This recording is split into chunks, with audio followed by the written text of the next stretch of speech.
Afternoon, I'm Max Brantley with the Arkansas Times on Monday, April 11th. The regular budget session of the Arkansas legislature begins Wednesday, and the big question today, 2 days ahead, is can they pass the appropriation that finances the Medicaid portion of the state budget? And that means every part of Medicaid, not just the private option expansion of Medicaid provided by Obamacare, but nursing homes, pay for disabled children who are cared for in their homes, a wide range of services, billions of dollars before it's all over with. As you know, last week in the special session, an overwhelming majority of the legislature voted for the governor's version of the continuation of the Medicaid expansion, 70 to 30 in the House, I think 25 to 10 in the Senate.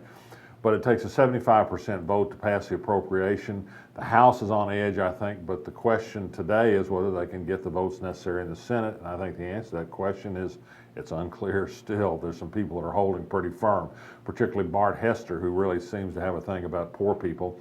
I gave special attention today on the Arkansas blog to Representative Josh Miller of Heber Springs. Miller, you may remember, was disabled in a drunk driving accident many years ago. He enjoys federal government health coverage. He was uninsured at the time. It paid for his hospitalization, his rehabilitation, pays for his health insurance today, pays for daily health care services.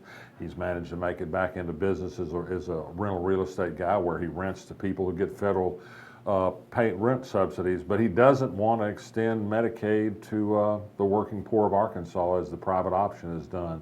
He seems to think they're unworthy. Josh Miller got a hand from the government and is paid off that debt in many ways. He doesn't want to do the same for others. It seems contradictory somehow.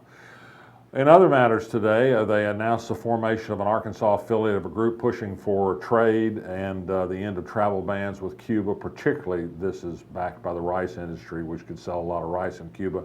I think the news was who was not lauded by the Arkansas rice industry people who were at the meeting. Governor Hutchinson, Senator John Bozeman, Representative Rick Crawford were all praised for their help in this effort.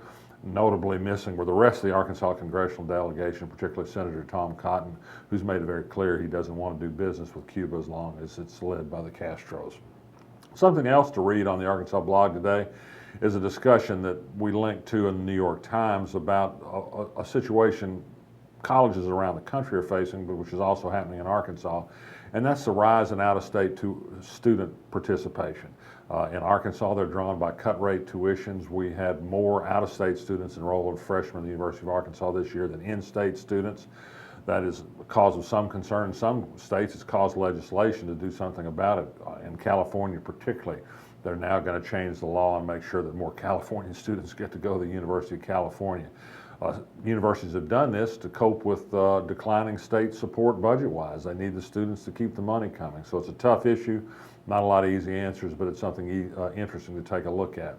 Also at the legislature over the weekend, there was a report that Representative Andy Davis of Little Rock has been working on legislation that would have the legislature take control of many rules of the Arkansas Highway Commission, traditionally considered an independent agency under the Arkansas Constitution. As I've pointed out, a constitutional amendment passed in 2014, although it was said not to be for this reason, gave the legislature a great deal of expanded power over review of state agency decision. Did it include expanding into independent agencies like highways, game and fish, and the universities? I think eventually we're going to see a test case to find out the answer to that question. Tomorrow, Tuesday, is Equal Pay Day in the United States. It's a 10-year-old celebration to highlight the day of the year in which women finally have made as much as men made in the previous year. It takes until April 12th for a woman who's only paid about 75% of what men make to get what men earned in all of last year.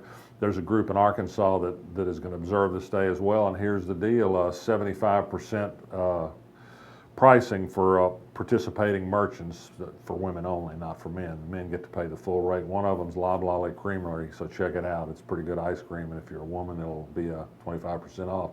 And speaking of women and health, interesting story in the New York Times today that shows that the rich tend to live longer than the poor. Not much of a surprise, and one reason why we're trying to do something about health care in the legislature, despite people like Josh Miller and Bart Hester who are against it.